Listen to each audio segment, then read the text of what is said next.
Let us take an example of a reversible reaction, a reaction between hydrogen and iodine. When hydrogen and iodine are reacted together, they produce hydrogen iodide.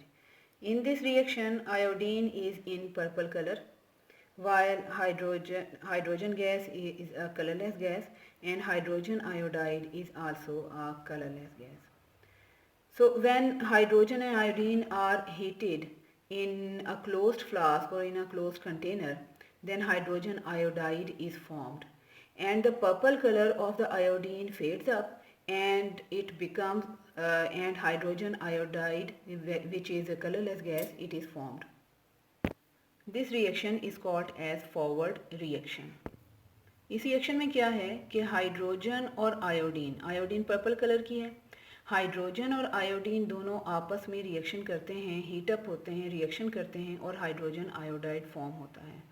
Iodine का जो purple colour है वो Aahista Aahista fed up हो जाता है, हल्का हो जाता है, और जो कलरलेस गैस हाइड्रोजन आयोडाइड वो फॉर्म होना शुरू हो जाती है।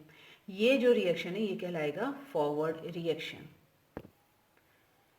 When only hydrogen iodide is heated in a closed flask, जब आप सिर्फ और सिर्फ हाइड्रोजन आयोडाइड को हीट अप करेंगे क्लोज फ्लास्क में, तो क्या होगा, वो डिकम्पोज होगी, हाइड्रोजन आयोडाइड डिकम्पोज होगी और दोबारा से पर्पल कलर हमें जो है वो उसमें नज़र आना शुरू हो जाएगा, जो इस बात का इंडिकेशन है कि इसमें आयोडीन दोबारा से फॉर्म हो रही है, यानी हाइड्रोजन आयोडाइड डिकम्पोज हो रही है और डिकम्पोज होने के बाद दोबारा से हाइड्रोजन और आयोडीन फॉर्म हो रही है, जिसकी वजह से उसमें दोबारा से पर्पल कलर अपीयर होना शुरू हो जाता है।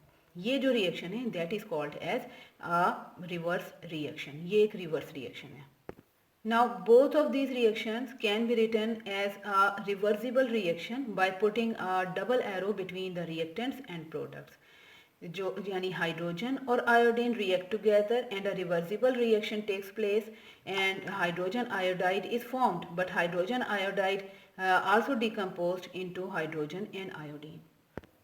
Another example of reversible reaction is reaction of calcium oxide and carbon dioxide to produce calcium carbonate. तो कैल्शियम ऑक्साइड और कार्बन डाइऑक्साइड रिएक्ट करते हैं, रिएक्ट करने के बाद कैल्शियम कार्बोनेट फॉर्म करते हैं। ये एक कॉम्बिनेशन रिएक्शन है। दूसरी तरफ जब कैल्शियम कार्बोनेट को हीटअप किया जाए in an open flask for example, अगर आप उसको जो है ना हीटअप करते हैं तो कैल्शियम कार्बोनेट भी डिकम्पोज होके कार्बन डाइऑक्साइड और कैल्शियम ऑक्साइड में कन्वर्ट हो जाती है। अगर आप इस रिएक्शन को किसी ओपन कंटेनर में करेंगे तो क्या होगा कि कार्बन डाइऑक्साइड जो है वो सराउंडिंग में चली जाएगी और आपको कैल्शियम ऑक्साइड ही मिलेगा। ये एक डिकम्पोजिशन रिएक्शन है जिसमें ये कार्बन डाइऑक्साइड बन रही है।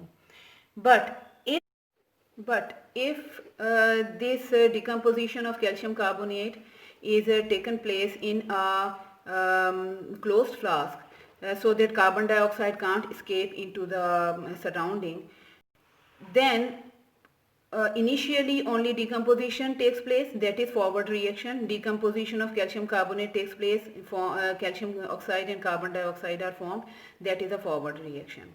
But after some time carbon dioxide starts combining with calcium oxide to form calcium carbonate, and that is a reverse reaction. जब आप क्लोज्ड फ्लास्क में कैल्शियम कार्बोनेट को आप हीटअप करोगे तो क्लोज फ्लास्क का मतलब ये है कि जो कार्बन डाइऑक्साइड बन रही है वो सराउंडिंग में नहीं जाएगी। तो क्या होगा कि शुरू में तो डिकम्पोजिशन रिएक्शन ही होगी, डिकम्पोजिशन ही होगा, यानी कि फॉरवर्ड रिएक्शन ही होगा। कैल्शियम कार्बोनेट कन्वर्ट होगा कैल्शियम ऑक्साइड में और कार्बन डाइऑक्साइड में। लेकिन जैसे जैसे ये प्रोडक्ट्स बनेंगी तो कार्बन डाइऑक्साइड जो है वो दोबारा से कैल्शियम ऑक्साइड के साथ रिएक्शन करेगा और रिएक्शन करने के बाद कैल्शियम कार्बोनेट फॉर्म करना शुरू कर देगा, जो कि एक रिवर्स रिएक्शन है। इस तरीके से एक रिवर्सिबल रिएक्शन जो है वो बनता है उसमें। Initially only the